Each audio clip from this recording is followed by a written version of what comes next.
see them out of the frame. They just have a wonderful, beautiful color and sense of touch. And so this stone was done by Adrian Tournejean, and there were two brothers, two Tournejean brothers who were working together in Paris. Again, this is the 1860s.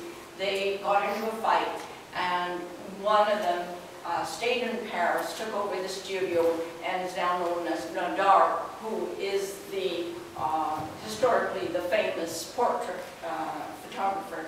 There isn't one hanging at the moment, but what Helga brilliantly selected was a photograph by the Tournejean brother that was put out of the studio, sent to the country, and he had to earn his living by photographing donkeys. Yeah, shall I come to the Tina Modotti? Yes. Okay.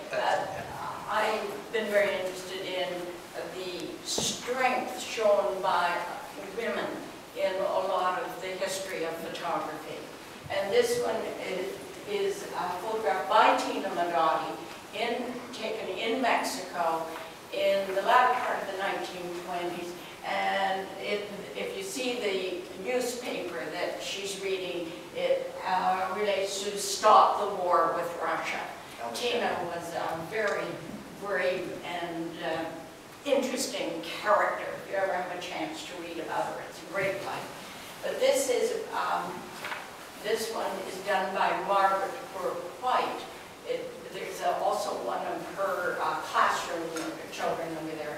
Anyways, this is a photograph of Stalin's great aunt. And this actually is a photogravure. We also have the silver gel photograph of the same image. But when Helga and I were looking at the two, we decided that we liked the photogravure better than the silver gel, and that it gave more detail to Stalin's great aunt Rachel's interface. So that we selected, or Helga selected, the photogravure rather than the silver gel photograph of that image. The story goes that when the photographer asked, or at least the great aunt asked the photographer, how was Stalin getting on? And she said he was such a nice boy. At the time, of course, Stalin was laying waste to millions of people and things. And this is such a problem, Darren, because we're only at one wall. There's so many stories and so much we want to tell you about these stories that I don't know how much time you got.